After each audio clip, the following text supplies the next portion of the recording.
Hey, welcome to Guitar Knobs, the guitars, gear, noise, and nonsense podcast, hosted today by these knobs. Tony Dudzik, Pick Guardian. John Esterly with Rare Buzz Effects. Well, it must be a special day. Sean Mackowski, Tallon Electric. Oh, my goodness. Oh, my. We have what is Pedal commonly Central. known in gin as a full house. Yes. That's right. Probably not that. Yeah. Did they call it full? Is there a full house in gin? Yeah, I think there's a full Is there house. really? Yeah. I did a bad joke then. I think it was Okay. a show. I don't know. Joker's I Wild. tried to pick something that. Hey, everybody, it's me, Todd Novak. Welcome to the Guitar Knobs Podcast. We're thrilled to death that you're listening to our show. Yes, this is going to be super duper fun. We've got some subject matter that is, I think, new somewhat. We've had a couple of DIY thingies in the past. Copper Sound has graced us with a few things, and Yeah. a few other people have. But today we're talking with a special guest calling all the way from under a bridge in New York. This is Seth from Huntington Audio, Yes. Huntington, New York. He's literally standing there with like one of those like antennas that you try to get a signal with your hand. Oh, Yeah, That's ham how- radio. Ham radio. Yeah, that's it. I love ham radio. That's me. Yeah, and what is your company called? It's Huntington Audio Labs. Huntington Audio Labs. And where can people find said thing? Well, I tried to make it easy. You can find it at huntingtonaudio.com or Huntington Audio on Instagram. Okay, excellent, Now, excellent. I don't know if you realize this, but if you take the letters of Huntington Audio Labs, it is HAL, which is a Right. character. 2001. Yes. Yeah. It's like one of the most famous Wasn't movies lost in the on world, me. Tony. You're saying like you're dropping some kind of gold on us. It is gold. It's gold. It's a good one. I'm That's sorry, for sure. Todd. I can't do that. So let's see here. We got all kinds of fun stuff to discuss, you guys. So Let's just do it. that's what Do you have we are any gonna do. I do announcements? have an announcement. Stefan Lamb, if you're listening, I need to let you know that you just won one of the Van Halen books. Whoa. Hey, signed from Chris Gill. In fact, the last one. There's no mas, No like mas. Roberto Duran. Okay, Oh. Got it. So, bad, got it. Bad. that's going to be coming out to you, and we want to say a huge thank you to Chris Gill for supplying those. Thank you, Chris. And for signing them and just being an all-around good guy. We've got lots of other good things. I've got a little mound of cool things that I can't wait to get in the people's hands, including some pedals. I'm just saying. All right. So, without further ado, because we do have a lot to talk about, we got a lot of mouths here that are going to be talking. Why don't we find out what's going on in our music world this week? Yes. And wait a minute. No. The freaking Tony Baloney pedal. Oh. There's still a couple left. There's are there? There's still- I yes, thought that was I- completely sold out. No, I think there's just a few left. Just a handful left. So, Yes. if you want one of these beautiful drive pedals named after moi, Yes. the And if Tony you don't know what it Baloney- looks like, go to our Instagram. You'll see all about it. Yeah, it's a beautiful pink pedal. That looks like an Oscar Mayer package. Hilarious. It's great I love stuff. it. Is there a theme there? Yes, there is. There is, and I am a fan of the bologna sandwich. Oh, baloney. Specifically, gotcha. the fried bologna Oh, sandwich. the one up north? Yeah, well, Waldo, yes, Yeah. that's a good one. But there's a couple locals that are good too. Yeah. But head over to Instagram at Tony Baloney Pedal. Yep. And And just you- drop a DM in there. Just drop a DM I in want there. a pedal. I want this pedal. I want it now. It's $175. Everything goes to our friends at Hungry for Music, Yes. which helps. It's a charity. It's a charity. Yes. And it puts instruments in the hands of kids. That's correct. And so special tip of the chapeau to Sam Jett, Yeah. who builds these. True gentleman. And we had him on a Despite what couple he of looks like. episodes. No, he's a nice guy. he's a handsome I know, individual. he's a handsome guy. And he's an anesthesiologist. Yes. Wow. So, that's some pretty cool He'll stuff. put you to sleep, Todd. I know. I got to watch it around him. But yeah, so go over and do it. Get one while you can. Yeah, because we're not doing a second run of these things. No, this is it. I don't think. This Is there going to be a second run? I don't think, though. Well, at this point, not. If there's enough demand after we sell out, then maybe. Yes, maybe we'll do them in moldy. So there may moldy green. be a second run. Well, But there probably won't be. There Let's just probably leave it won't. at that. Yes. All right, let's move on to what's going on in our music world this week. We're going to start off with the semi-talented Tanya Bolonsky, and then we'll check in with our pal Seth from Huntington Audio. only semi-talented. Yeah. It's better than not talented. Yeah. Well, I guess if Go. since you put it that. Okay, Todd. Jeez, boy, he's just a barking orders tonight. So this week, now I don't know how many of you out there subscribe to the Musician's Friend stupid deal of the day. I do. And about 8:11 every morning, I get a little beep on my phone, and it says, "A new stupid deal of the day is ready for you to view." And 95% of the time, it's something I don't want or whatever. But I have, over the years, gotten some really great deals on stuff that I wanted. This week was no exception. I got my alert, and it was for a Guild M75 Aristocrat. Now, I'm going to take it out of the case right now. Excellent. Oh, it's a I'm gig, really excited to see this. it's a gig bag. And Tony's opening the gig bag. Ooh. it is a beautiful instrument. Yeah. I mean, I've owned other Aristocrats and M75s over the years. That's a gentleman's guitar. isn't It is. I It don't is- want to say what it looks like because I don't want to get sued, but it has a very familiar shape. It's to kind it. of like a LP, but not the record. No. Ooh. It's, lucky- a little bit, it's like a heritage guitar. Somehow Is that what you it- guys are It thinking? just made it through It customs. looks kind of like a heritage guitar. Oh yeah, that's another It's got story just altogether. enough differences. Well, but they've been making Aristocrats since the 1950s. Yes. Yeah, helps yourself. And what's cool about this one, it is a chambered mahogany back with a spruce top. Man. And Set neck and everything. that- yeah, it's is set a- neck. And now How get much this. was that? It was $3.99. Wow. Now normally these sell for about $8.50 or so, I think is what the street is on them. So this was less than half price. It's a wonderful instrument. Wow. It's light. That's pretty impressive. It's got Easy killer. Franz pickups is what what Guild made. They were basically, My favorite thing is the knobs. you like the knobs. Yeah. Well, there you go. Bias. But they're basically like P90s. This thing came in. I mean, it was almost. It's actually shockingly light. It doesn't- is, because it looks like a heavy guitar Well, it looks like a Les Paul might or a heritage. or a Heritage. It's the chambers. Yes. Yeah. And so anyhow, I am real happy. This is a Chinese-made one. Now, over the years, I've owned. Yes. No. Yes. Guild has a lot of things made in China, which will be interesting in the next year or two Yeah. or so. I guess. And ad infinitum. Or maybe like 3 weeks. I don't know. But I've had a Korean made one. I've owned several U.S. made models, and these are just wonderful instruments. Could you And tell a difference? Could I? Yes. Oh, well put. But to the average bear, Yes. maybe not. I mean, but I have to say this one plays great. The pickups are reissue kind of P90s, and they sound It's really almost good.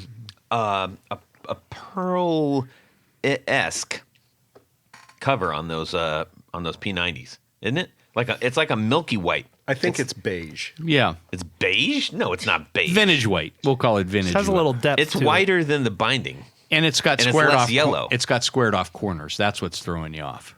No. Okay, it's not throwing Todd off at all. But anyhow, the only thing I didn't like about it is it came with this. I don't know why they bothered with the pick guard. Was like a multiply tortoise guard, and it just made the thing look cheap. Yeah. Now What do you do So you next? got on eBay and you That found one, the cheapest one. that you one could. looks super cheap. Well, really. What'd you do next? Anyway, So tell us more about what you did to this guitar. So we'll just skip over the guitar. No, this is what would have been typically on an Aristocrat. Sure. It's basically a clear material painted black on the back with a Guild logo. Clear would actually look kind of cool on that. Well, Guild actually did some with clear guards for a while, but this is what should be on it. Yeah. And it looks, I think Well, it matches the headstock too. Yeah. Which is black. Yeah. So it's it's kind of a cool little thing, and for the money, I don't think I've bought a $400 guitar that I've been happier with. Yeah. So there you go. That's excellent. Well done. Thank you. Let's see. We're going to check in with Seth. What's going on in your music world this week? Preferably if it doesn't involve everything you're going to talk about. That'd be cool. It does not involve anything that I'm going to. Yeah. Oh, excellent. Great. Unrelated to the labs. Yeah. So about 2 weeks ago, I went to England, small town called Seaford. Yep. I think it's about two out. Yeah. You know it? I'm familiar with the right. the name. I've never been there, but yes. Yeah. All right. It's 2 hours south of London. It's right on the water. Cute little town. So my wife's cousin lives out there, and he's getting married. So whole family, we all hit the road and we're over there. So you guys ever been to a proper English wedding, like in England? No. nope. No. Okay. All day affair. So, you start church at 10 in the morning, then there's lunch and toasts and people are drinking. You do dinner, drinking again, you're dancing. It goes all the way through the evening. So I've got kids. And so that meant that at least a couple times throughout the day, I had to leave, do some kind of errand, go back to a hotel, Right. get an extra diaper, change of clothes for the kids, that kind of thing. So on one of these walks back to Was the a venue, diaper for your kids or you? let's just say I had a few different sizes. Okay, we'll leave it at that. Because Lou's So can be we're- few and far between. That's how they do British weddings. It's just a thing. That's right. You don't want to leave. You gotta tail- respect That's all the right, you culture. guys That's what the tails are for. They hide the bulge. Right. Well done. Well, I'm walking back to the venue, and it's cute little streets. I'm looking at different windows, and all of a sudden, there's this vintage shop, and something catches my eye in the window. nice. Like, like one, the cartoons with the pie. Yes. And yes, I'm transfixed now. Are you and about I'm to floating steal? through the door? No stealing. Is that what they do? Yeah, they I guess put I forgot that. Yeah, with the pie. They put them in the They- kitchen windowsill to cool, and then hobos come and take them. Oh, and then no. Okay, so Is hobo- can you say hobo? I was equally Is that- transfixed. No He's the train guy. thievery. Yeah, we have to consult our local train engineer because he actually is a train engineer, and I needed to check if the term hobo was still applicable. Socially. Anyways, acceptable. okay, go ahead. Safe. It is. Yeah. We're going to go with it. So anyway, well, it's perfect because I wanted to pause here because the story will make more sense if I tell you briefly about my history of terrible instrument purchases. Just Oh, foolish. I love that. impulsive. You're in the right place. Okay, This is a safe really space. good. Wait, I wasn't wait till sure you if hear I'd be my four last on the off fire. podcast. Whatever I'm saying. Go ahead. Yeah. Okay. So I've been playing guitar for 25 years, and I've never owned, a smart all-around guitar. I moved from like a classical that I got from my mom to a budget electric guitar, to the thing I have now, which is like homemade Les Paul looking thing that I found on Craigslist. And I couldn't resist it. Yeah. So well, listen to this. The first guitar tech that I brought it to, he called it. He said, "This is not a guitar. This is a guitar-shaped object." That phrase stuck with me. Yeah, it was. Yeah, but I made it work. It's stable and it plays, and I guess I kind of love it. I don't know any better, but I do kind of love it. And so, anyway, in between those not so great guitars were like a bunch of others, quirky instruments, and none of them daily drivers. I never landed one. So 15 years ago, I told myself, enough. Let's just settle with this Les Paul looking thing, and that's it. No more instruments. So now I'm back in Seaford. It's 2 weeks ago, and I have diapers sticking out of my suit. I'm walking back into the middle of the wedding. I got a huge smile on my face, and in my hand is this ancient 6-string zither-style banjo guitar. So cool. and I'm just on cloud nine. I'm None so of us proud were of myself. expecting And that it- at all. Nobody. Was anybody expecting that listening? No, we should have known because he said he always buys in some the weird cars, instrument. a show of hands, but people driving in the cars. I was not expecting banjo guitar. Nope. No. Nope. Yeah, this one's old too. I mean, it's fantastic. But so I don't realize I've done anything wrong until I get to the and she says, You fool. she goes, "How are you going to get that back to the States?" And then I realized, like, oh God, yeah. Wait, what was I thinking? But you know, that's I'm super happy. I did get it back to the States. I shoved it in the Diaper. overhead bins. It fit. And wrapped it with diapers. And You sure it's not a anyway, the thing's mandolin? incredible. No, I'm positive. Okay. This is yeah. So it's got like a round much bigger than banjo mandolin. body with the head and everything and 6 strings. Oh, it's beautiful. Yeah, it's got this solid wood. With a wooden back. What's the name of this thing? Google it. A 6-string zither banjo guitar. It's the best way I can put it. I mean, it's something else. It's really fantastic. It's like time traveling when I pick it up and play. I'm kind of doing the calculus on this. Yep, and that's this is, weird. For you to have found Yeah. this in Britain seems odd because the banjo is a distinctly American instrument. Well, the Irish Yes. dig it. Yeah, I was about to say, yeah. This style of banjo is actually English. Really? The zither banjo, yeah. Today I I learned. Googled it in the last week or two. Yeah, so did I. Now that you own one. So it's got a wood Yeah. back, right? A wooden back, but it's got, the head of a banjo in the center on the front. It's Yeah. got 6 strings. Interesting. Man, the thing is so cool. It looks like something you'd play if yeah. you lived in one of those hobbit houses. It's Yeah. like made of sod.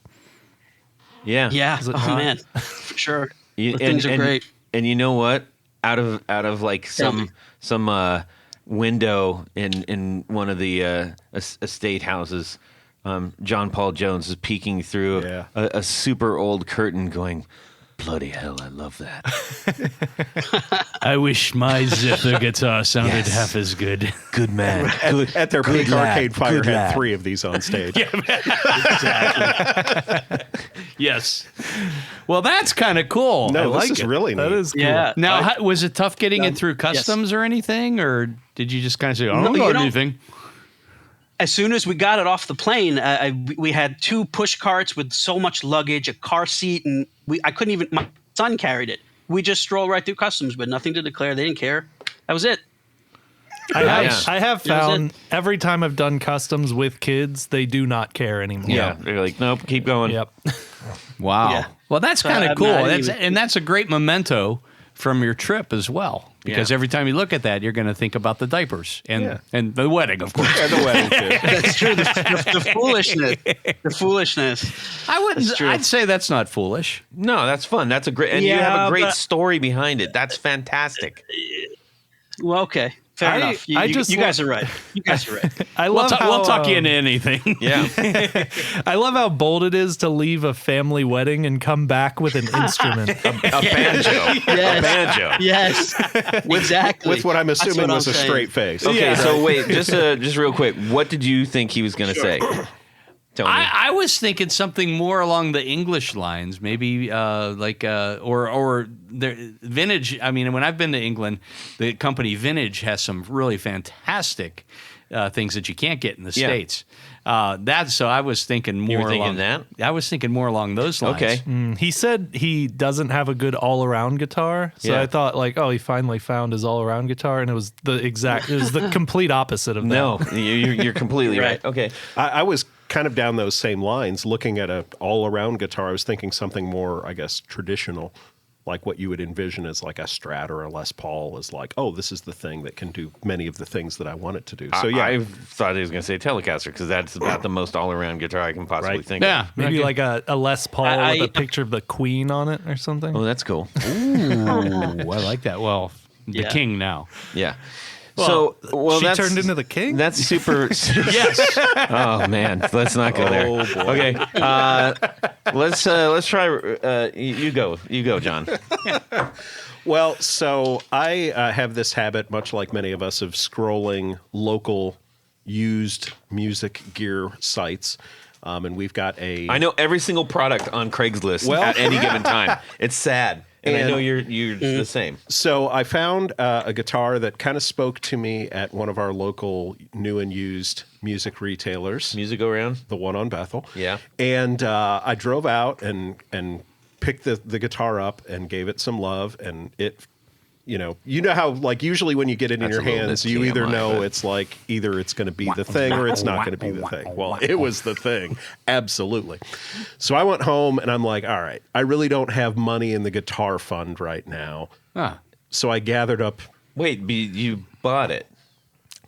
I went home to arrange financing. Oh, got it. Okay. Remember So FDIC? We've all been there. Yeah. Yep. I decided all of the guitars that I'd told my wife over the years, I'm sorry, that I had sold, but really just moved to the studio. I gathered many of them up, and I ended up trading. And this is almost embarrassing to say, but at the end of the day, I ended up with a guitar that I love. So no shame. But Nice. What is it? traded 3 guitars, Way to go. 2 amps, and half a dozen pedals for. Wow. Wait. Please don't say it's like an Ibanez Geo It's or a something court. like that. It's a court. So it is an a 6-string banjo. Electrovox. Electrovox? Electrovox Jazzmaster, and if you look, it's actually got a. I've never heard of an Electrovox. He is a custom builder in I the think Florida you and Seth area, should be hanging out. and it's he does. From what I've reached out to him on Instagram, have not heard back, but from what I can tell, he does like one-off Jazzmaster based builds.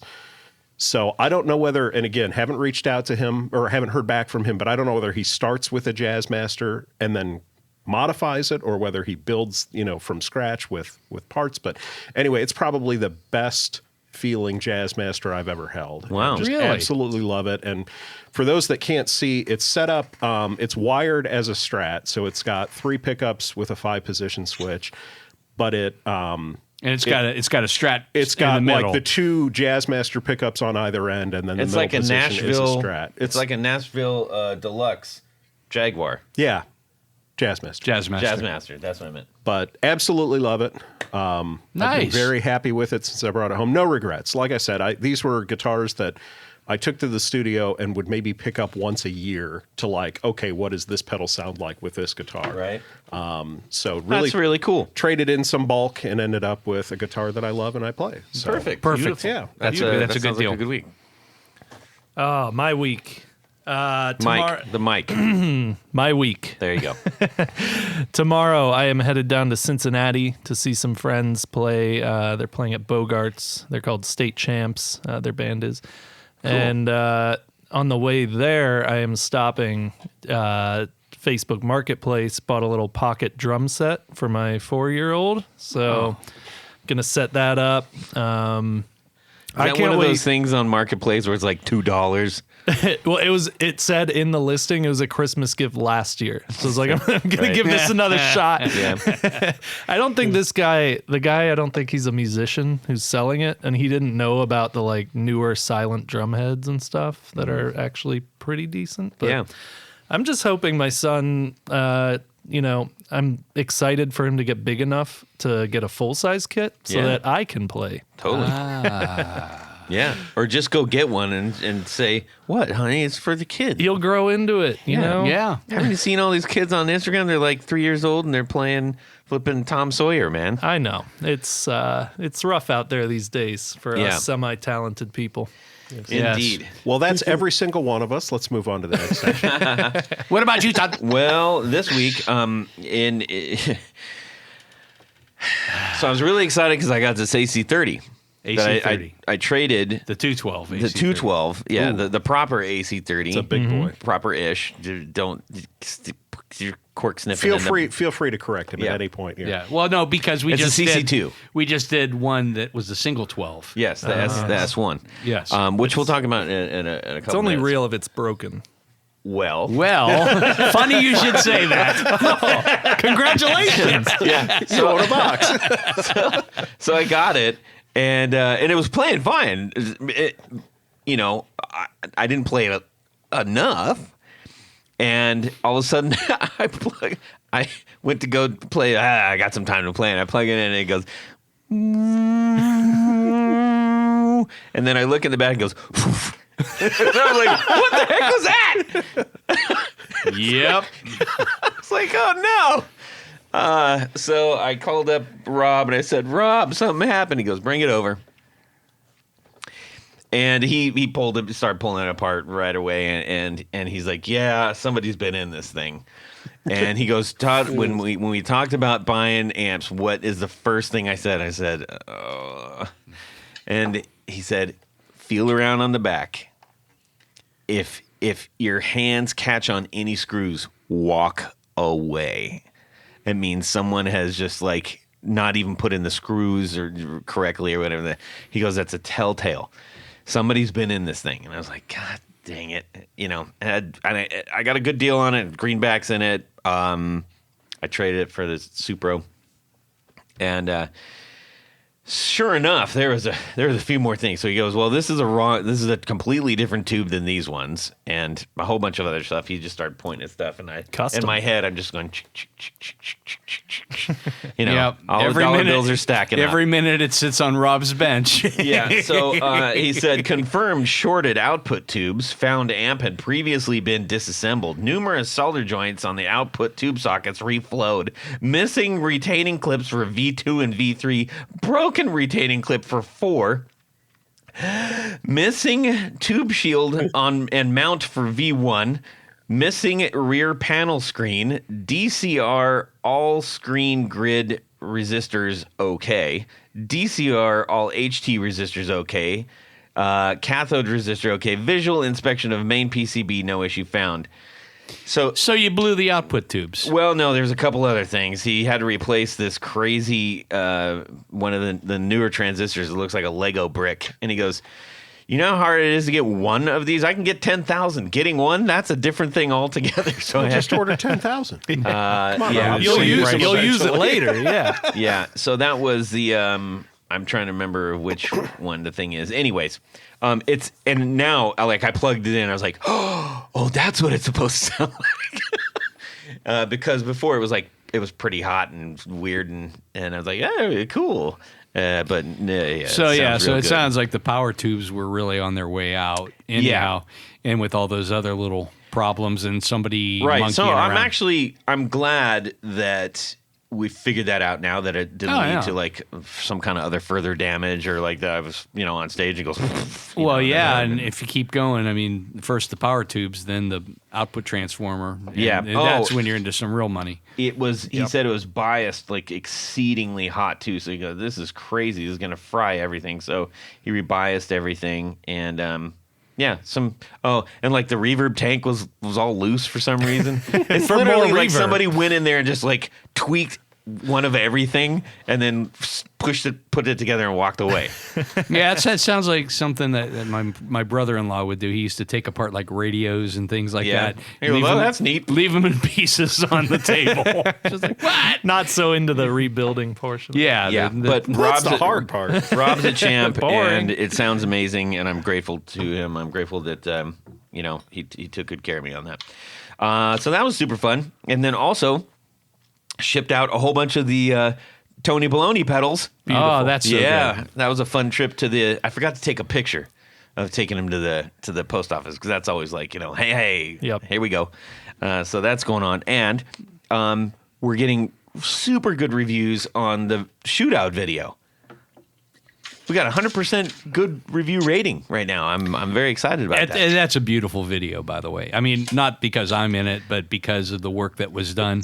The camera works great. Hex did a fantastic job. You did an incredible job on the editing. Thank you. And I mean, it's just like Johnny Pro all the way. Yeah. I'm really happy with what I'm seeing back on it. Like some compliments that I was really kind of shocked about. And you know what I really like about it, though? And I've watched it several times now because I'm getting ready to make some final decisions. And some of the videos... The final decisions have to do with the episode that we're doing a recap episode of this. Yeah, or maybe some purchases. But anyhow... Me too. Yeah. The... some of the videos that I've seen, you can't really tell a difference. I mean, there's other speaker shootouts and things like that. This one, you can actually hear differences between each of the speakers with all of the different types of guitars. It's a great reference video. And I think, I'm just listening through my computer speakers. I imagine if you ran that through, some nice full range speakers, it would be pretty incredible. But I can tell the difference on all of those right now. Excellent. You know what, Tony? What, Todd? One of the best things to hook up a baloney pedal, aside from the power unit and aside from the guitar cables, Yes. is a Tour Gear Designs patch cable. Well, doesn't that include the cables? You can plug it into a zither. You can plug it into an accordion. You can do whatever you want. You can maybe even plug it into a Texas Instruments calculator. I don't even know. A bagel? TI-35, No, baby. the Tour Gear Designs patch cables. If you go to Tour Gear and you say, oh my gosh, this is what they've been talking about all this time. I need to get some. I actually need to order some. Yep. Put it in your shopping cart Yep. and then go over to the checkout. You're going to see a coupon code area. Put in the guitar knobs. Let's back up. Hang on. Back up No, a little bit there. I'm already at the You're at the exit. No, I'm at the but exit. we're not at the exit. I am.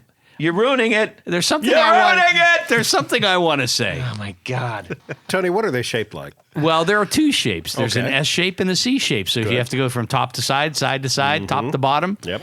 all the fun stuff. Are they flat? They're extremely flat. Oh, good. Some say as like a crepe. Ah, yes. And the little portals, the plugs. Portals? The portals. It sounds. Well, now if I would have said that, everybody would have jumped on me for that. I like it. I like Plugs? the plugs. The jacks? Oh, if you want to call it a plug, that's fine. But they're teeny tiny. I mean, and these are, you will literally be able to fit an extra pedal or two on your pedal board. that is 100% true. So go ahead, Todd. Yeah, well, that was all staged. So you put in the guitar knobs, all one word, in the coupon code. You're going to save 15% from the good people at Tour Gear 15%. for our listeners only. Yes. And you get them fast, and you're going to love them. And you just get a bunch of them. Get a couple different lengths and sizes, and the C shape, S shape. It's kind of like, if you go get a tattoo, whatever you think you're going to get it, double the size, or else Yep. you're going to be sad. You know what it's also like? It's like a Lego kit. You have a ton of little Legos that you got to put together. You want to have extra Legos just why we in need case. a Lego metaphor to sell this. But anyways, thank you to Tour Gear Designs Patch Cables for sponsoring our 4 on the Floor. Tony? Let me get a little bit of this. So we reinstated you for this one. Yes, thank you. 1, 2, 1, 2, 3. 4 on the floor. All right, Seth from Huntington Audio. What is your 4 on the floor? All right, the first one I got for you is the Ad Rock Geranium Fuzz. And that's geranium, like the flower, not germanium. First fuzz pedal that I really loved. And once I found it, it was on my board forever. I think it just added this, warm grit. And I would keep the fuzz knob dialed just a bit, not nearly full tilt, Mm-hmm. And previously, as fuzz went, I had I think it was the Frantone, the Sweet, and it was huge and it was way too big. I had no idea what to do with it. And recently, thanks to the stuff I'm doing with Huntington Audio Labs, like I know the delights of a full tilt fuzz, but before that. I like that. This just dialed in a little bit, man. It was the Ad Rock, all day, all long. That was my thing. Cool. Always on, practically. Pretty affordable, Yeah. too, on Reverb. They're going for about $1.25, everybody. Now, There you go. are they putting actual flowers inside instead of transistors? Yeah. I don't think so. That'd be something. What you got for Pop number that 2? open. Double check. All right. Number 2 is an oddball. It's I traded it. I got it in a trade. I think my part was either an accordion or a bazooki, and I was on Craigslist a lot back in the day, acquiring all kinds of things. Wow. So anyway, I was done with the accordion. It turns out it's not my instrument. right. Well, maybe it was the bouzouki. And I found somebody who wanted to trade, and they gave me this old. I thought it was a volume pedal at first, but it turns out it's a wah pedal. It's a Halifax wah, and I don't know a lot about wahs, but again, the same thing happened with this one. I got it, I plugged it in, and holy moly, it was so searing hot and crisp. It was unreal. I mean, it could cut through a bank vault. And I wouldn't even sweep it with the pedal. I would find this spot that I liked and just leave it. A lot of crime and then references just, you're dropping. right. The bank vault, I guess so. I didn't think about that. That's how you're That's from my buying all past. this stuff. Yeah. Went over just like a stick man, up. Listen, the pedal was great. It's like I said, it's a real killer. And it looks cool. Yeah. It looks ordinary. It's very ordinary looking. No, wait a minute. Is this is this red or is it sort of No.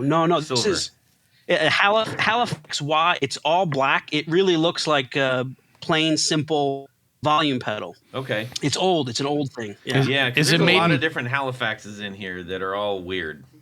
We're kind of looking at some Okay, of well, these. Some of them have knobs on the side. Is this just like a traditional wah pedal, or does it have additional controls? It's got a switch, one basically like a like a foot switch on the side that changes. I think high pass or low pass maybe. Okay. But that's it, and the rest of it is just the 1 foot pedal, black. Like I said, it says Halifax in white letters on the top. Is it from Canada or? No, it's German. It's German. It's all the whatever. So it's writing a on the Hofner back Halifax. of it Is it a Hofner Halifax? We're getting to the bottom of it. I'll trust you, but let me grab it. This Let is- me, yeah, this is out of Does it control. say Hang on a Halifax Z? No, it has Halifax in no, white but letters it looks down the. But it does. Yes, it looks just like the one that says Halifax Z, but it Got doesn't it. have a Z on it. See how I helped us get to where we need to be, Tony? Oh, Jeez. you're just so good, Todd. All right. How about number 3? Number 3.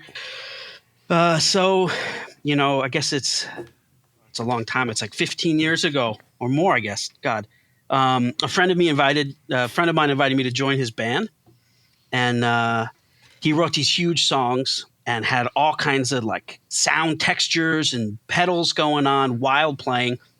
But on top of the parts that I had to learn, I had to figure out, how to. Okay, a chorus is coming, and we switch these 5 things off, and we switch these 6 things on, and like I couldn't get a hang of it. So after the first rehearsal, I went and I found this thing called the Gig Rig MIDI 8. It's this super cool. Yeah, so it gives you I think it's 8 different choices from 6 different pedals or 6 different loops, really. Right. And so it let me just with one press of the foot, I could dial in, any selection of pedals I needed, and that was game changer. It's the only way I was going to keep up with those guys. Mm-hmm. Yeah, so that thing, Nice. real lifesaver. Anything and I by think at Gig the Rig time is it was like, pretty novel. Yeah, it's good stuff. Yeah. Yeah. Actually, okay. Yeah, that qualifies as a pedal.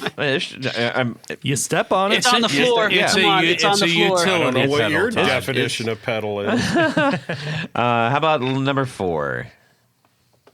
Number 4 is Electro Harmonix 360 looper, and pretty simple, pretty straightforward. But at this point, I just play by myself, and there's no other way for me to either work on something or just explore creatively. I just get the loop pedal going.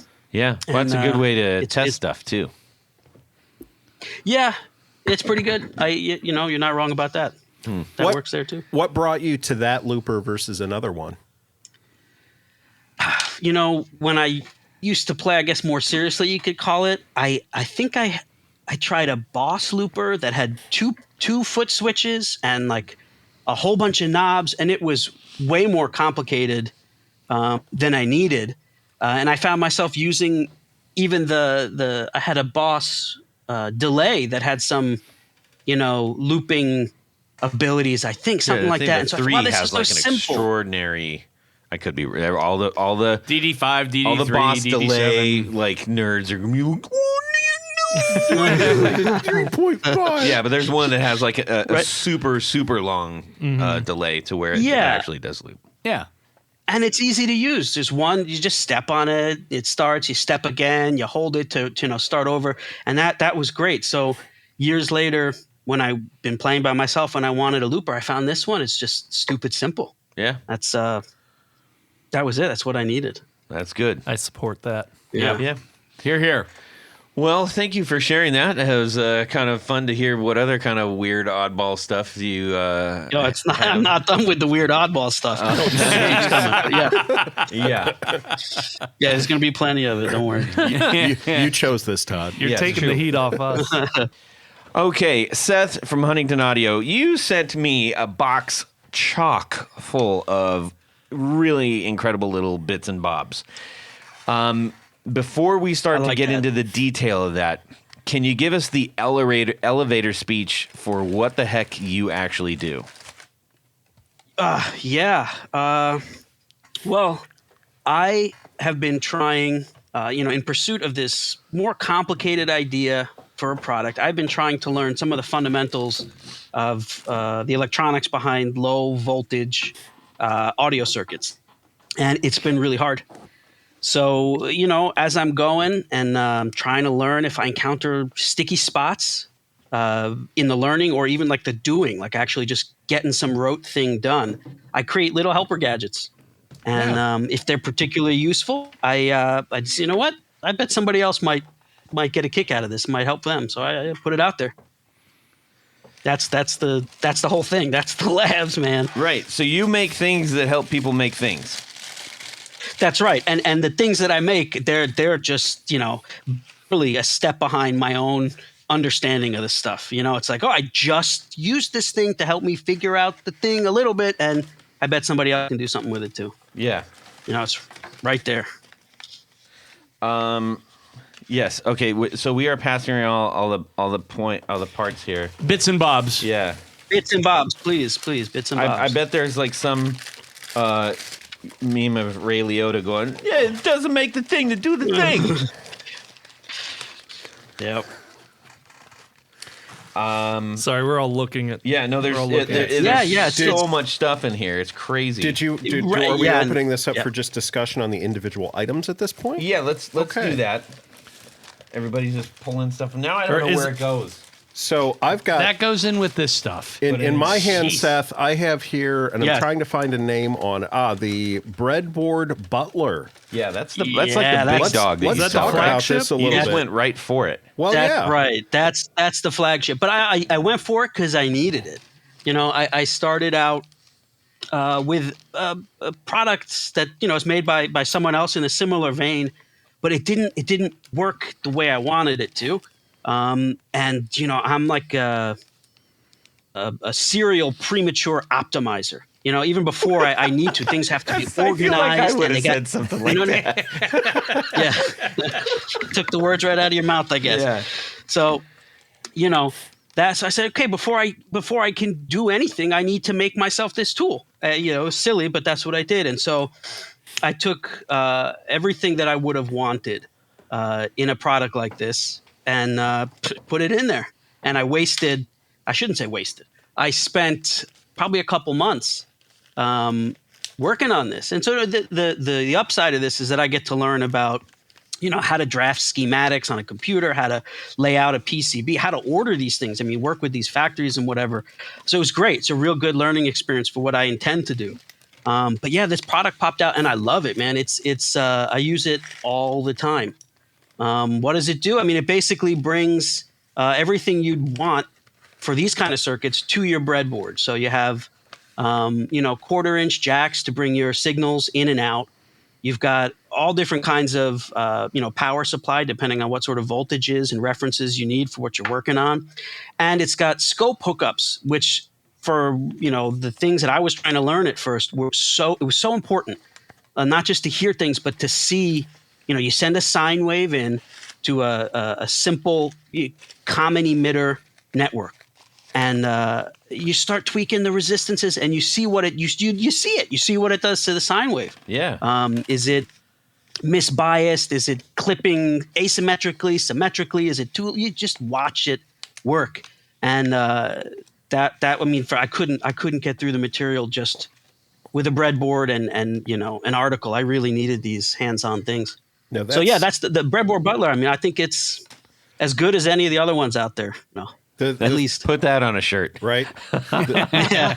I mean, you Bits and mentioned bobs. the scope output. That is what really drew my Yeah. attention to it immediately, because I think that's the thing that makes this stand out versus some of the other ones that I've seen and used myself. Just for Right. the nerds that are listening to this, I see a whole lot of relays on this. Can you explain kind of what they do in terms of the switching? I see like 2 inputs and an output, and then a couple of relays, maybe even 3 relays. Yeah, the relays, I believe, and I need to go grab it, but I believe they had to do with being able to do. It does stereo. Oh, okay. Right. So each of the inputs and inputs and outputs is stereo. So in order to do a true bypass, I needed extra. 2. Absolutely. Yeah. So and then there was someone on the internet gave me the idea to have an external foot switch to do the bypassing. Oh, yeah. Because at first I'm thinking we're just we're on our desk, we're on the bench. What do you need a foot switch for? But then no, that's so smart because you got your guitar in your hand, you got wires going everywhere. Just put it on the floor and toggle it back and forth. That was a good one. But at that point, I needed the relays. This thing that basically is going to really help you do things because a lot of people are intimidated by breadboards, including yours truly. And Right. what's cool is this actually hooks up to a breadboard. So you just That's put it right. on, Well, and then and- all of a sudden the breadboard's completely functional. Just go to the website and you can see it in action. This is true. You can do that, and the way that it connects to the breadboard was the original reason why I felt like these other ones that I'd been working with is good enough. Everything was built right onto the breadboard, and because I'm trying to learn this stuff, and it's like kind of frenetic. I go from this thing to that thing. It's like, oh, I got all this stuff in the bread. I have to rip it out now to try like a new thing. So with the Butler, you have your inexpensive breadboard there. You just pop the Butler off and you stick it on a different breadboard, and you can have multiple projects going at the same time.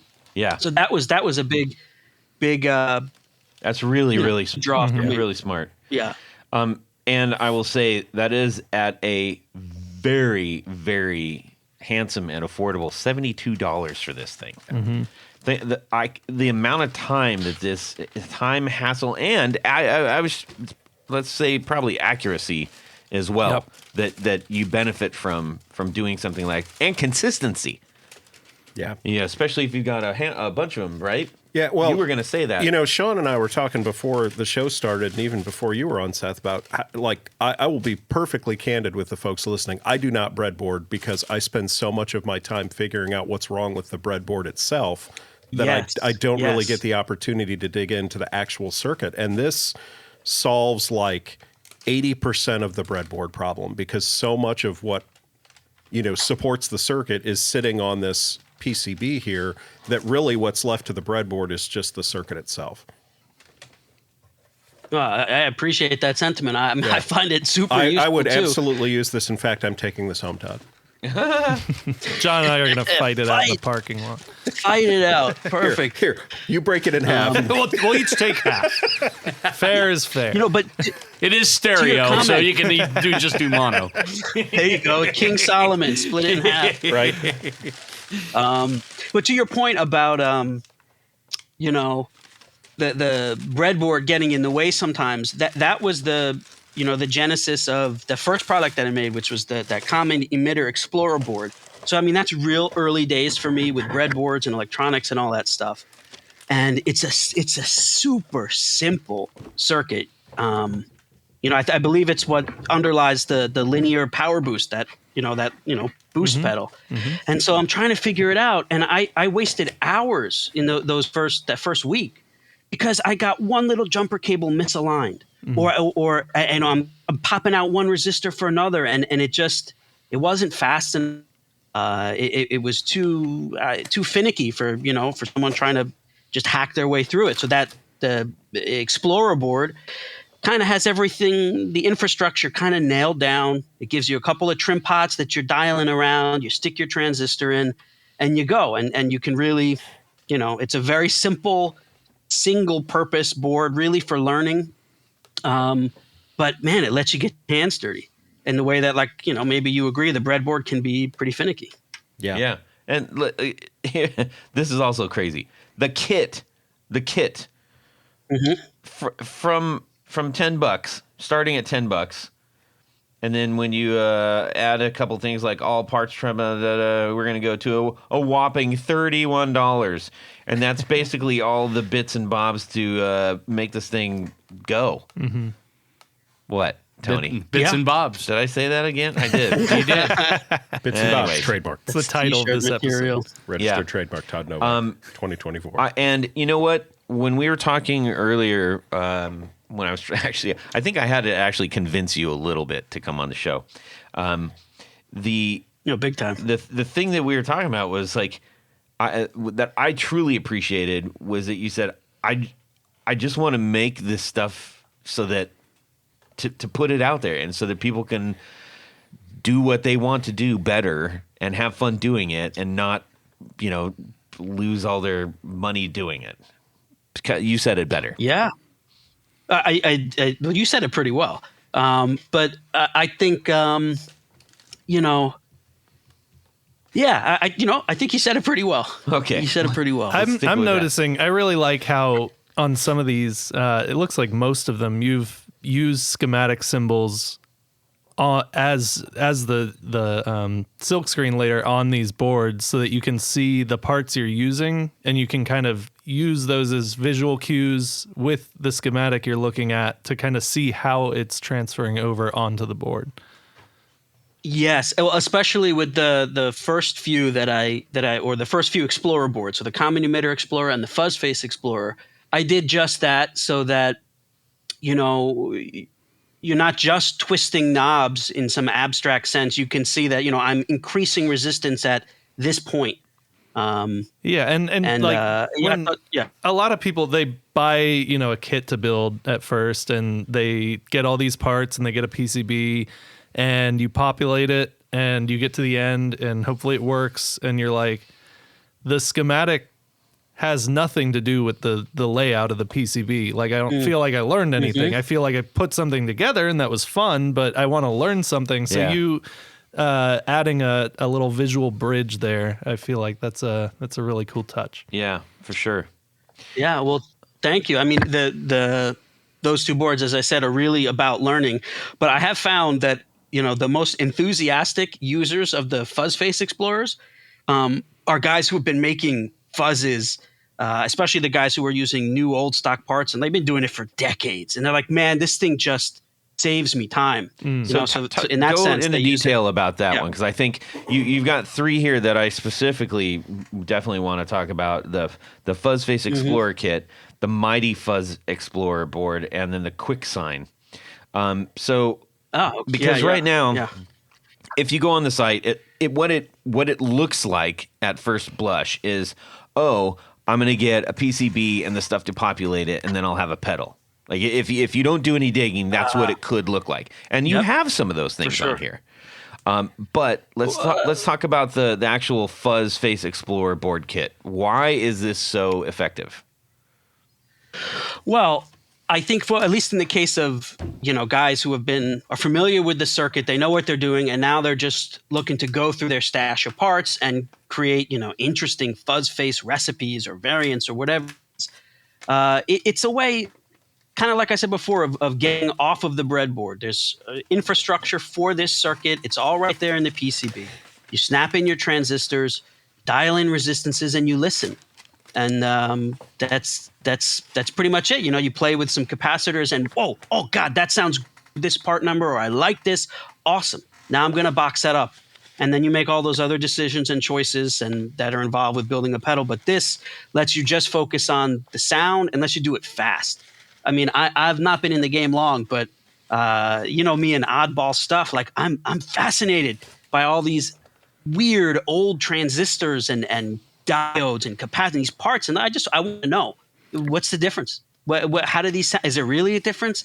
And so tools like this make fast work of trialing all that stuff. So I think at least in the case of the Fuzz Face Explorable, that's the essence of it. You either learning the circuit or it's helping you make some stuff. Well, and that one in particular, and I'll look to you two goons for this, is that when you have a circuit that is already like, everybody knows what this is, right? So if you're like, hey, I'm going to make a fuzz face, it's like, yeah, right, a little bit. Some people could say that, but the whole kind of thing is like, but I'm going to do it this way, right? I'm going to make it mine. I'm going to change this. I'm going to do that. Yeah. Right? To me, well, was there more to your question? No. Oh, okay. Yeah. To me, so what's tripped me up usually when I want to adjust a circuit is when I look at it as like I'm going to change these parts and like see if that makes something unique.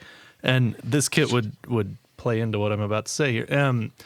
What usually works for me is when I think like how can I change this to make a sound that's in my head or like fit in a certain type of music that I want to play, and like this kit would make that really easy. You've talked about like the speed factor of this, like when you're trying to explore different sounds. I don't know if it's like this for everyone else, but like I can't remember the sound for very long at all. So to be able to like switch parts really fast back and forth to A/B things, that makes a huge difference. I think that's a really great idea. I would add to that. One thing that a lot of folks take for granted because the Fuzz Face and its clones are so ubiquitous at this point is that it's an easy circuit, and it is deceptively difficult. And in fact, it's a joke. Like, I do have a business partner. So Brandon and I will joke regularly that we've both made an attempt at a Fuzz Face style pedal, and like we won't exist as a company until that happens. And we've never been able to do it. It's incredibly difficult because the parts count is so low. It's very unforgiving. So the minor adjustments you make, you go from like a fully functional fuzz pedal to garbage in just a couple of tweaks. So to have something like this, I think where you can do really live testing without having to either order parts or muck around with a breadboard and then have to figure out whether you just broke the circuit or just didn't make a good connection, which is my favorite thing to do on the breadboard. Yes. Very long-winded way of saying that for the price point you've got here, like if I'd have had this 5 years ago, I would probably have a Fuzz Face style pedal right now. Right. Well, it's never too late. Yeah, it might be. But there's bad blood. You do.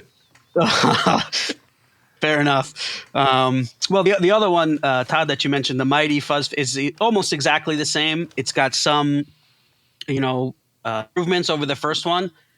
But the big draw is that it also lets you do the tone better, which is more or less one stage in front of a Fuzz Face. So you can choose, again, with the relays and toggle, am I going to be working on a tone bender circuit or is this going to be Fuzz Face? And then, onboard jacks and stuff like that. Yeah. Minor differences. Yeah. Tone bender sounds better too when you have a little bit of an accent there. It's a little bit of a chewy twang to up front. We're building tone benders here, guys. We're building tone benders. Tone bender.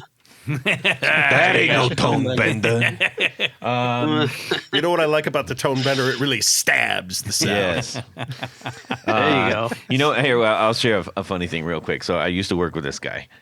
His name was Carl, and he literally looked like the bulldog from Bugs Bunny, from the Looney Tunes. Like, the real.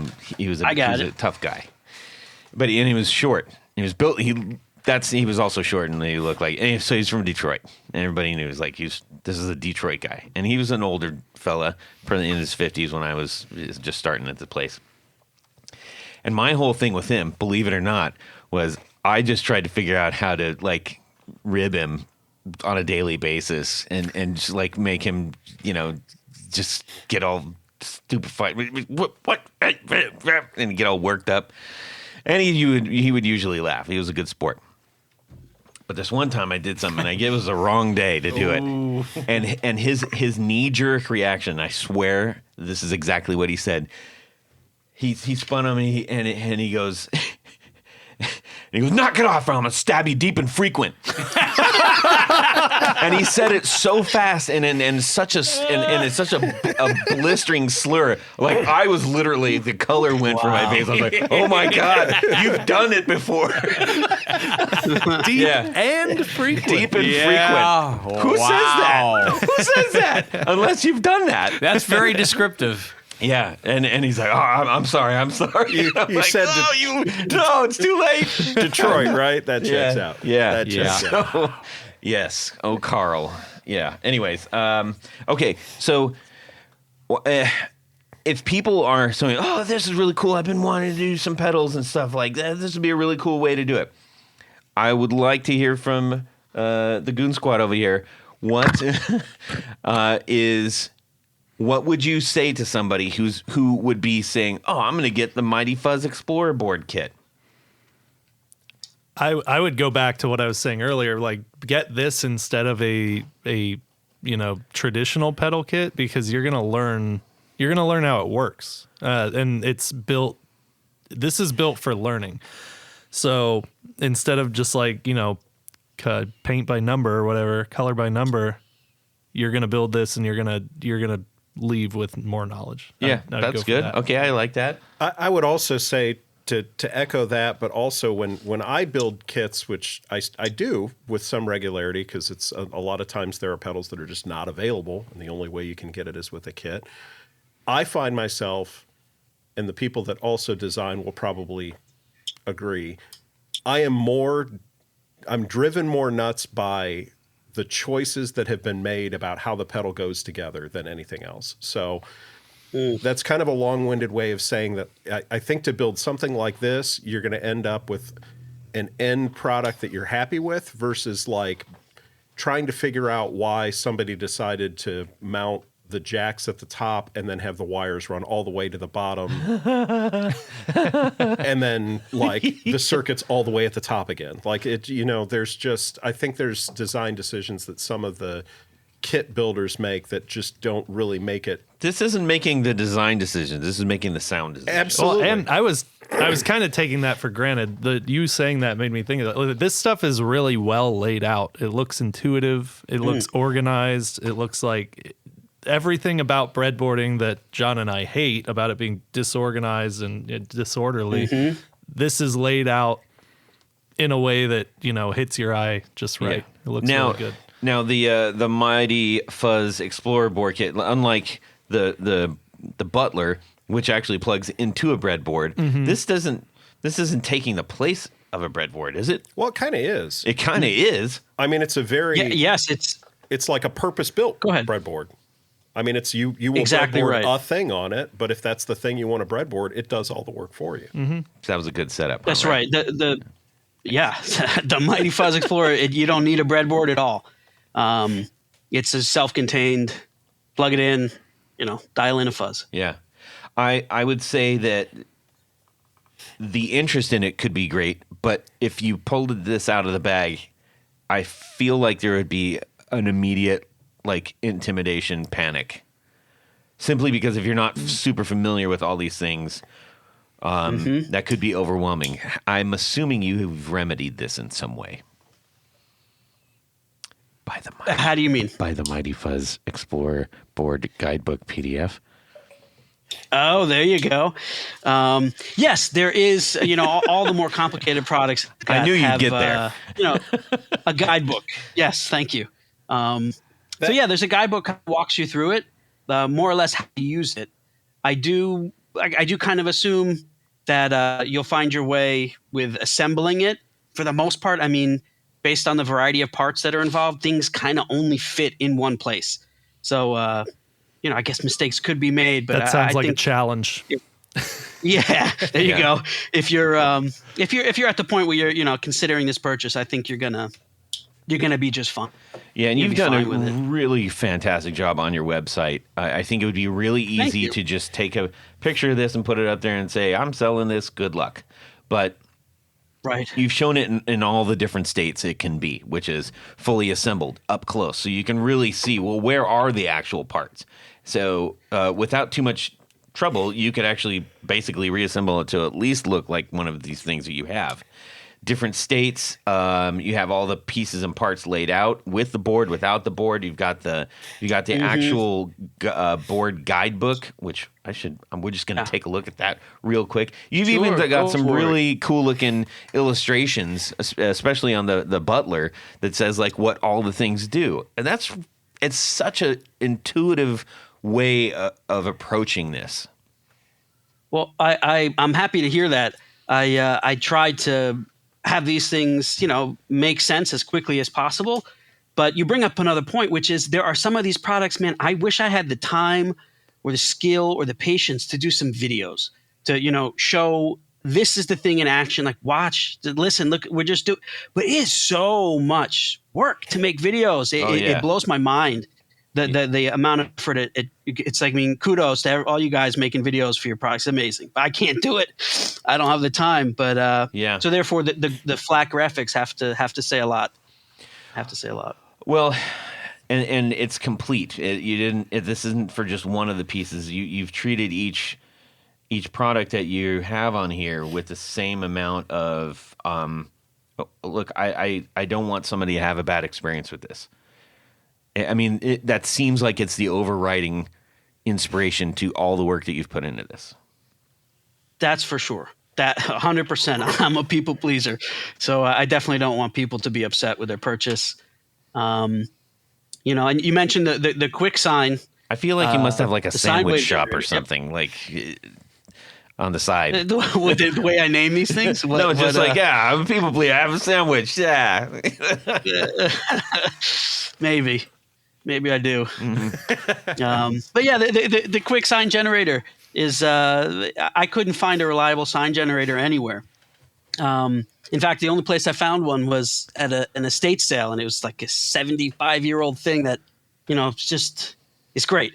But that really helped me learn. And I was like, wow, they don't have them. The cheap ones stink. And so I realized there's a way to make one kind of relatively inexpensive, and that's what that kit is. Yeah. And plug it in, it spits out a sine wave. Yeah. Help us understand what that actually pertains to. So I know that we have a wide range of people listening, and somebody says, well, I don't know what that sine wave generator is. Yeah. Okay. So it basically produces a sinusoidal wave. It's just like that classic, you've seen a wave like that. What does it look like? An S on the side, right? Real clean tone. And it's useful when you're studying these circuits, because you can send basically this perfect sound wave through your device, and then you see how it comes out after passing through whatever stages of your circuit. So whether you're amplifying it and you're watching it get clipped or this or that, you know where you started. It's a perfect sine wave, and you know where you end up. And like I said, a lot of the products I order with them, on Amazon and wherever else, these cheap sine wave and signal generators, I had high hopes, but the sine waves they're pointy, like triangle waves, and it wasn't going to do. So I figured a way to do one. So how would you guys use this in your build? I mean, exactly how Seth described. It's it provides the input signal that you can use to then either. So instead of a looper or a guitar or like having a guitar on standby or something like that, where it's going to be different all the time. Exactly, and that's the biggest thing, is being able to consistently reproduce what you're trying to see. So if you know what the sine wave looks like through pedal number 1 and you look at pedal number 2, you can kind of see what the difference is between. That's what I'm looking for right there. Yeah. Mm-hmm. Yeah. Quality assurance board. Quality. And that is only $46 fully populated. Pretty cool. Not fully populated with all the parts. You got to populate it. With all the parts. That's right. Or $12 just for that board. Very, very cool. I want to pull us to the side real quick. How does one endeavor to do this? Like, what you must be good with electronics to put all this stuff together. You didn't just go like, "Hey, pedals are cool. I should make this company." I think you're wrong about that. That's more or less kind of what happened. I got into this 18 months ago. I mean, I couldn't tell you what Ohm's law was. Yeah. What? But I had this idea that's true. I had this idea for a product. for musicians. I'm like, this is great. I'm going to go buy one. Yeah. And I went online and nobody sells it. It's not out there. So I was like, oh, okay. I'm going to make it.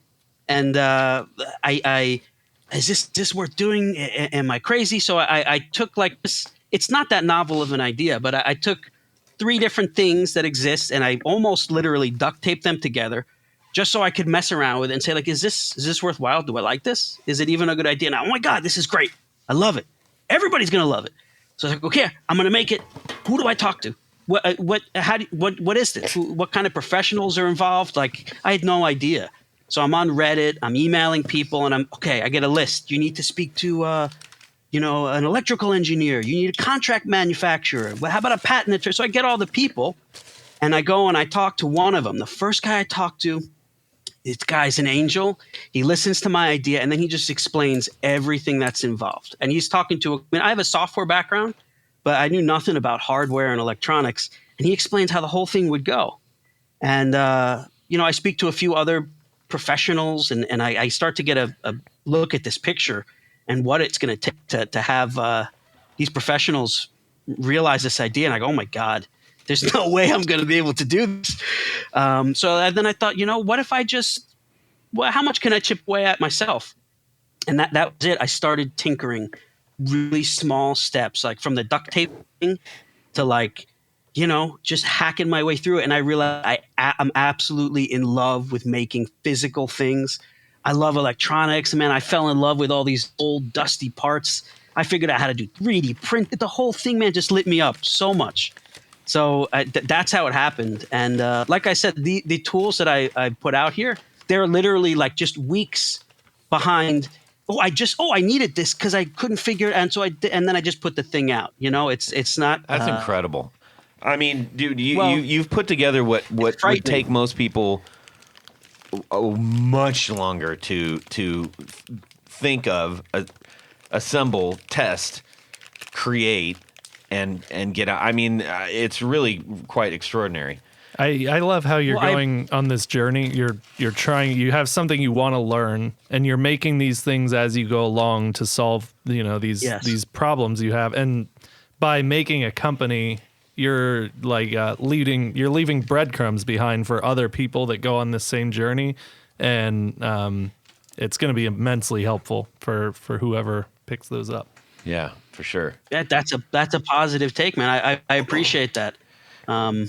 I also, at some point you're gonna start saying, okay, enough. But you just said something that I think I got from you right away, which was like positive.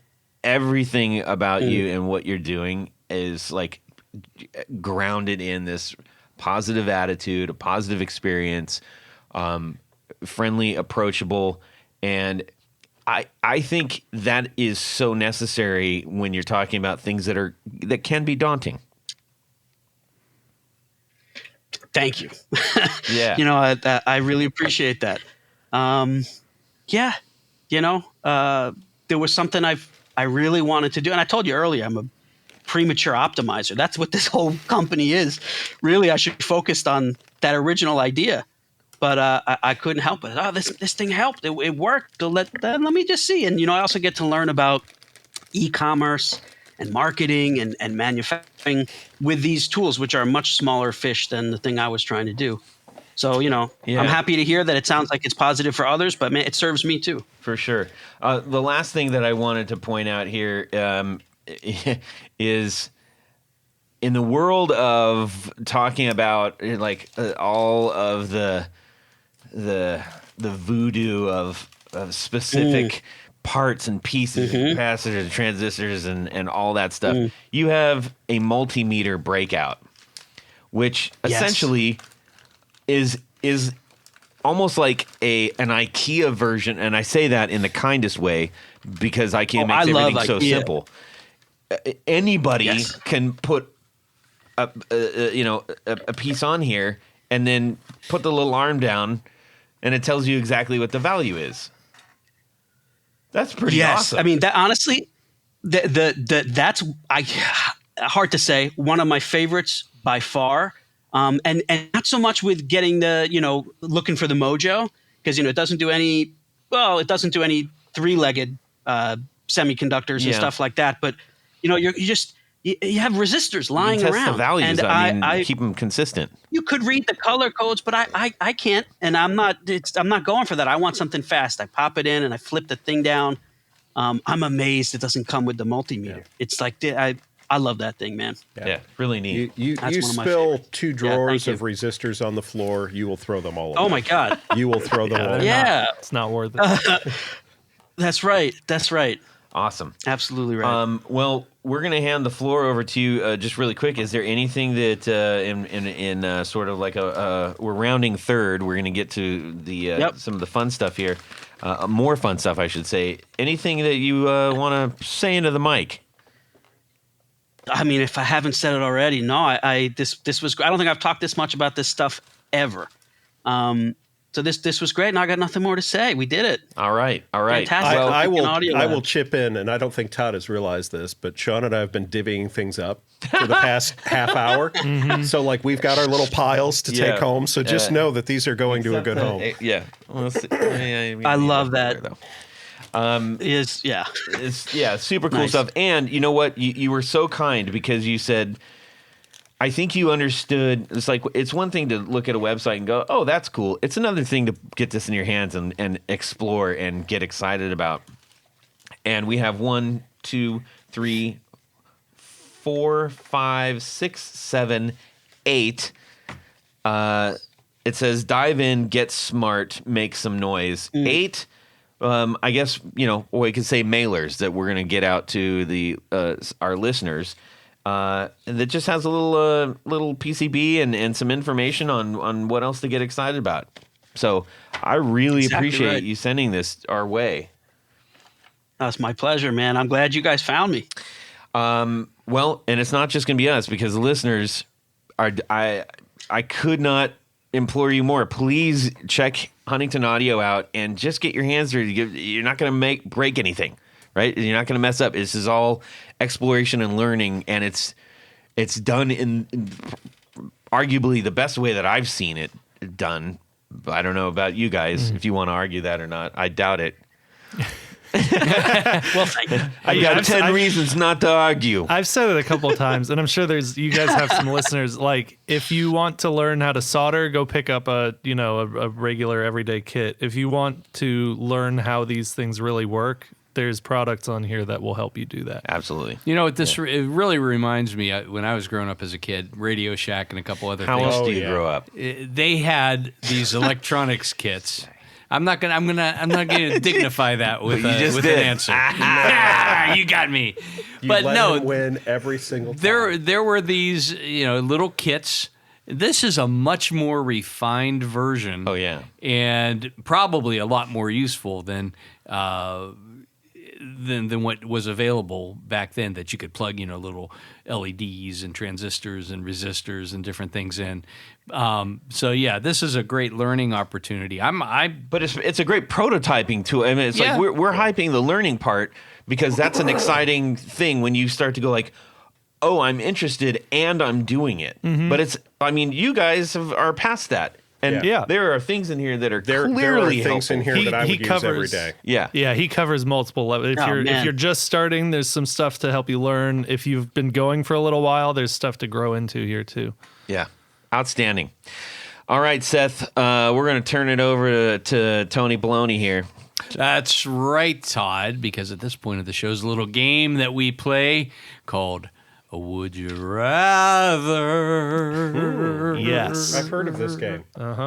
I would rather. What? I was gonna put in the that's a clap to potentially put in the Jared one I said. Oh, Which see I gotta. how this is? I haven't put it on cue yet. I gotta do that. Okay. Go ahead. Always the Go ahead. bridesmaid, never the bride. So if you were listening to our last episode, we introduced a multi-episode Would You Rather, brought to us by our good friend Bruce Bacon. Yes, Bruce. Bacon. In episode 1, well, let me give the story behind the story first. We won't have to. We can't do that because there's like 7 of these, so we can't go episode 1, episode 2, episode. We just have to jump to the next one. But give the premise first. Okay, let me give the premise first. So the premise is this. Todd was helping Tony move some guitars when the most haunted of Move axes. like New York move? No, move like go you from gotta the, move a few things. No, the top shelf to the bottom Okay, shelf. okay, so actually moving them. Yes, actually moving them. When the most haunted of axes, a BC Rich warlock, accidentally fell on Todd's head and knocked him out. Yes. Cold. And everybody said, finally. Thank God. It's quiet. Was this your anesthesiologist? Yeah. We talked about that. When Todd awokened, he felt different. Now he has the power to summon the dead through incantation. Yes. Nice. Uh-huh, I'm This listening. you're listening? Yeah. I'm just saying if Yeah. you're still there. Episode 2. In this episode of Beyond the Grave, you have the opportunity to talk to a guitar designer for 1 hour and 1 hour only, and only discuss guitar design, not what it's like to be dead or anything like that. Would you rather talk to Leo Fender That was the first one. or Ted McCarty? No, what? Yeah, This is the second one? this is the second one. Okay, all right. Lady. Yeah. Yes. You The can first tell- one was Leo Fender and Jim Marshall talking about amps. You can tell that you used to sit there and watch the radio and listen to the Little Orphan Annie show.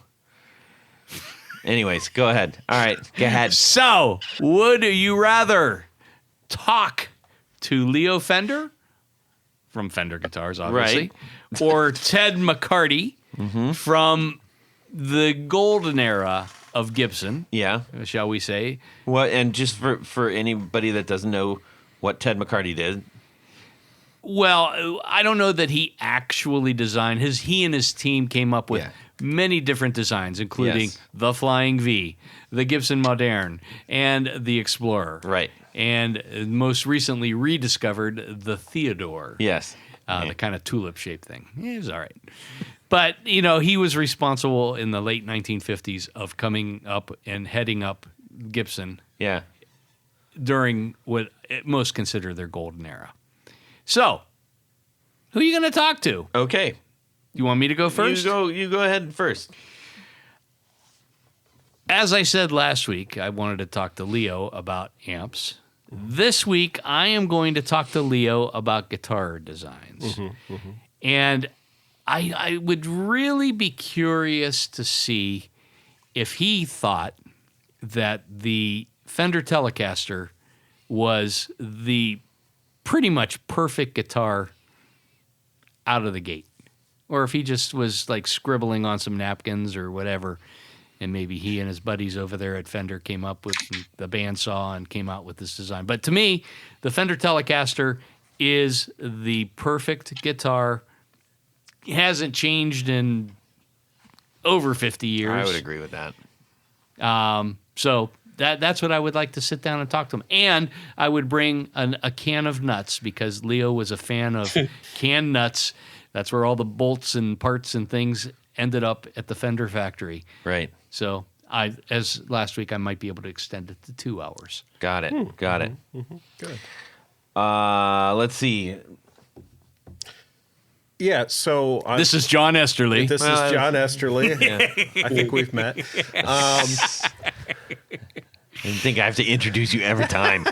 I know. Well, people forget. People forget. All right. No, so Tony's not going to be alone on that island, and I don't, people that follow me, I don't think this will be any surprise. I am obviously on Team Fender, so and although Gibson And Team Electrovox, apparently. Gibson aficionados may think that all of that nonsense that you just listed off is the golden area. No, I mean those things were ridiculous. So. Well, when I say that, I also. That's We're dropping bombs tonight. big talk. But in the We're 1950s, farming clicks over here. the late 50s in particular, that's when we talk about Les Pauls and things like that. That's what. But you're right. the Flying Vs and Explorers and the Modern, which is That was- arguably yeah, ever whatever. existed. Yeah. Those were flops. But now, of course, they're, Icons. They're icons. They're icons. Yeah. Yes. No, I agree with Tony. I think the Telecaster was basically perfection out of the gate. I've owned more Telecasters than any other guitar. Number 1 and number 2 are Telecasters. So would love to, many of the questions you would ask, I would ask the same. Yeah. Interesting. Don't forget the can of nuts. And don't forget Right. the can of nuts, yes. Okay. So I'm more of a Fender Sean guy. from Tallon. Sean from Tallon. Yes. Tallon Electric. Sean here. I'm more of a Fender guy when it comes to playing. I agree with John over here with, Telecaster is probably my favorite guitar to actually play. But I'm reading here, I don't know as much history as you guys do, but the Flying V and the Explorer were designed in 1957 and released in 1982. 58. Okay. All right. Well, that's on me for trusting Wikipedia. But so those two guitars, like they just scream like metal to me, which is probably not what they were thinking in 1957. No, I think they were thinking more along, they're almost Art Deco-y kind of streamlined automobile. Well, Yeah. there's a little bit of lore about the Flying V. They said we want a guitar that we can like stand up against the amp that's not going to fall over. That's a fair. 'Cause that's the a fair headstock point. will most certainly That's just break. practical. That's just practical. I mean, that. no, I read that in a big story about all the history. Well, or if you're in New York, they would pin you up around the neck with the horns of the guess so. V. Stab up someone against deep the wall. and frequent with that. yes, Deep and frequent. yeah. I would talk to him about that. I would like to have a conversation about what they were thinking when they designed those two guitars. That'd be really interesting. Cool. All right. How about yourself there, Seth? Seth? Thank you. It's okay. It's unanimous. I also would opt to speak with Leo.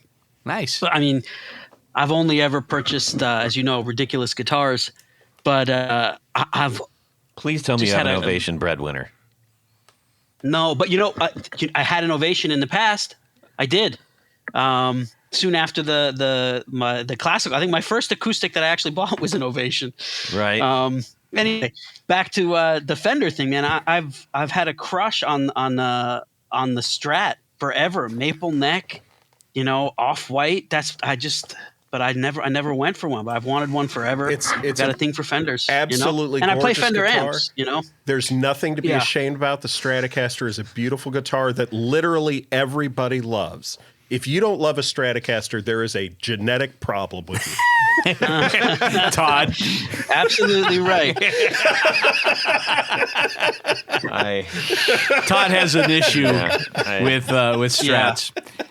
My face just did all kinds of involuntary things the minute you said that. Yeah. Well, I mean, that's the thing. And also the amps. The first tube amp I ever played was the Lux Reverb, and it's the first tube amp I still have it. Thing's amazing. But you can't. Absolutely love it. You can't talk to him. It's only about guitars this week. Yeah. You would have had to chime in last week. Yeah. So sorry, Right. Okay. Well, that's fair enough. Yeah. All right. That's fine. Todd. Straddle dude. Todd. I'm 1,000,000% going with Ted McCarty. Really? Because those designs stand alone. That's an awful lot of percent. That's all the percent. Mm-hmm. Actually, Yeah. If you dig deep into what percentages are, so Deep dive. I think I would love to know that.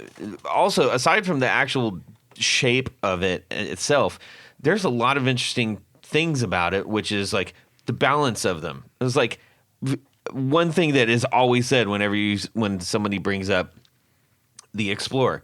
It's one of the most comfortable guitars to play, It is. sitting or standing. Yes. Right? But then the other really cool thing about both of those, maybe even more so the Flying V, is that we've talked about how in modern era, we like to make everything feel like evenly spaced, symmetrical, follow the lines, da-da-da. And they 100% didn't. It was like somebody saw a pencil sketch of something and then they made the pickguard and just put it on it because it doesn't follow any of the lines. And it's really cool. And to me, that is not unlike, and I've said this before, when you hear a distortion signal. It's like, especially if it's asymmetric, it's like, ugh, it does something to you, and it's disruptive. Everything looks off, so it looks amazing. It's fantastic. I love it. And I have one of each of those, so. That's an opinion. Yes, it is. Nice opinion. Let's see. So thank you to Bacon for sending that out, Brucey. We have several more, which I can't wait to... Many episodes to come. Yes. Okay, we need to thank a few people and then usher ourselves out and say adios to Seth. Well, that is right, Todd, because at this point of the show, there's a special group of people we'd love to thank. Do you know who they are? This is what you're going to do, a really long one here, aren't you? I'm going to try. Okay. These are our executive producers. Now, an executive producer helps make this show possible.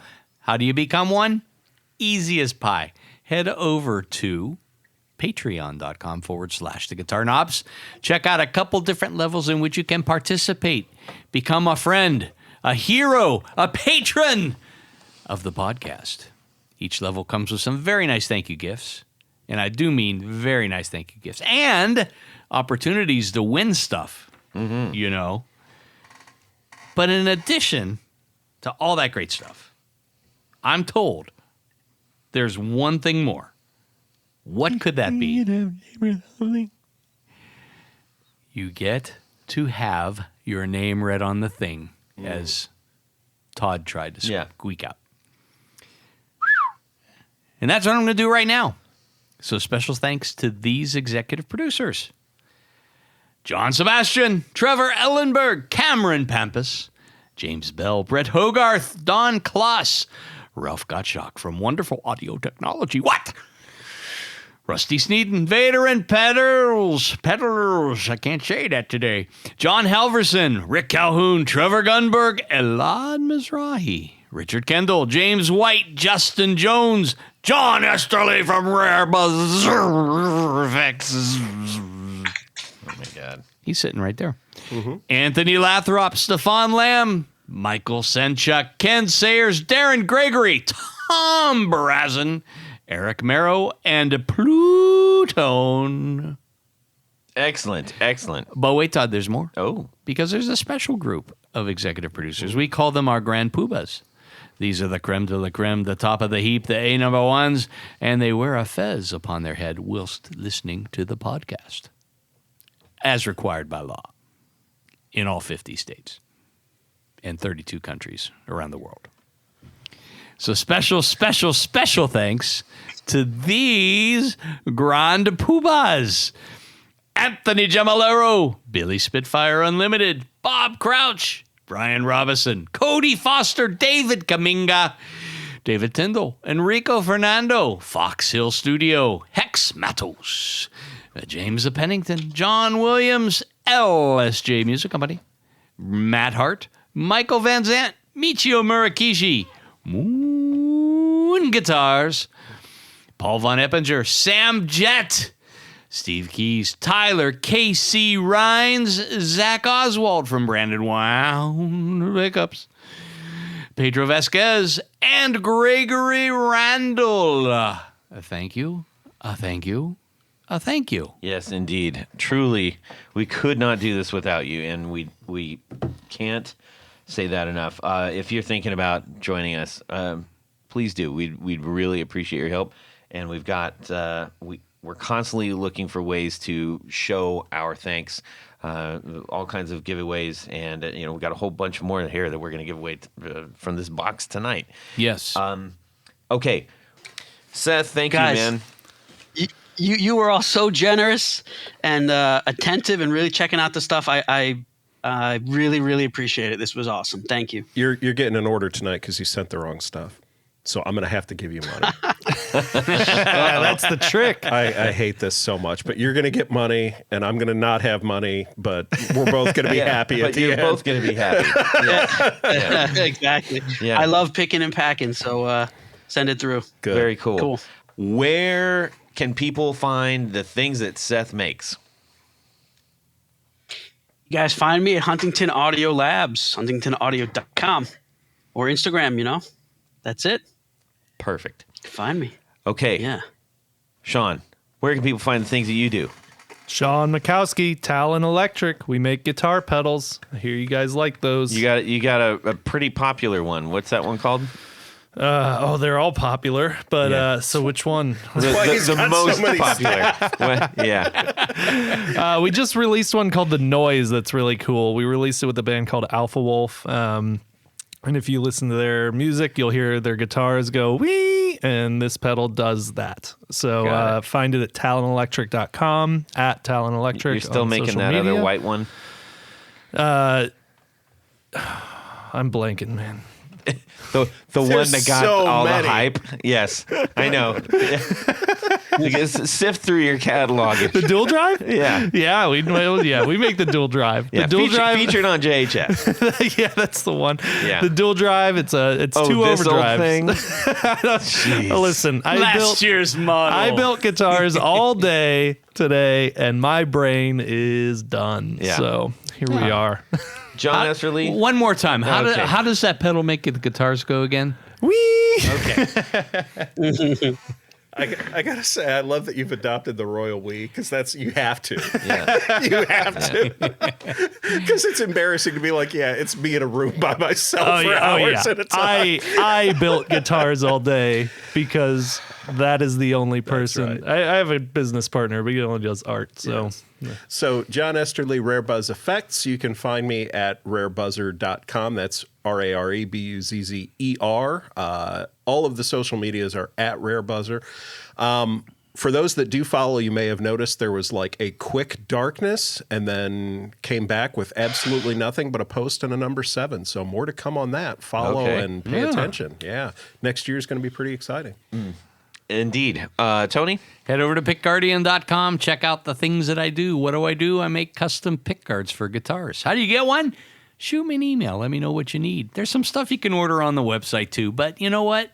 I do custom work. Mostly. Mostly, as I'm told. Yes. So shoot me an email. Let me know what you're trying to do, what you need, what materials, all this stuff. And if you can't figure it out, hit me up and I'll get you connected. Yeah, you could do that. You know what, Todd? What? It's your opportunity to make your guitar even more yours. Exactement. You can shoot me a DM on Instagram at Guitar Knobs. I'd love to hear from you. I will get messages to whomever you need to. Tell us what you're up to. Tell us where you are, what gear you like, what anything. Tell us what you had for lunch yesterday. I don't care. We just want to connect with you guys out there. Don't forget the would you rathers and let us know your 4 on the floors. Yeah, for sure. And then lastly, I would say I would truly appreciate it if every single person who's listening to this goes to YouTube, looks up the Guitar Knobs podcast, okay, and watches that video that we just made. It's beautiful. Because we're buried literally under Mount Everest of everybody who has tons and tons and tons of videos and everything. And I would love to get it a little higher up in the algorithm, and I'd like for you to see what we did. And I think you might appreciate it. There's some fantastic companies that really helped us out that I think would also appreciate that exposure too. So if every single person does, the things we can do. Thank you so much, Seth, for sending us this box of incredible goodness and for making some things that are just like so great for the pedal builders from every end of the spectrum, and for those who aren't yet pedal builders, just exploring. Great work. Nah, man, thank you guys, all you guys. I really appreciate it. This was great. You bet. You're welcome anytime. Our door is always open to you, man. And please go check some of this out and grab it. Have a fantastic guitar week, everybody, and subscribe. Speaking of the microphone, Always. Todd, Always. Yeah. I'm trying. right into the microphone. He's I'm doing working the on thing it. he yells at us for. Soon he's going to start chewing into the mic. All right. Poor. An aperitif. Ooh. That's Nice. what I was. That's the You guys word are I was all- going to yeah. use. I think Casual Friday is coming up at Tallon Incorporated, isn't it? It's always casual Friday. I mean, the employees look forward to that. Oh yeah, Yeah. They do. You know, we try to keep things. Are you giving away the turkeys again this year to all the employees? course. No, they're giving Yeah. away braided belts. Oh, braided belts. Yes. Oh, nice. Yeah, real skin. A free pair of Dockers. I like that. yeah. Can we give him a little more bottom end? I can't give him anything. That's pretty rude. Wow. I'm sorry. Hey, everybody's wait. Who are you? We made it so far down that road know. before we had to clap. Hey, everybody, it's me, Todd Novak. Yeah. I now remember. I've only done this. Like Now he 400 remembers times. how to do this. Yeah, The first 300 shows are the hardest.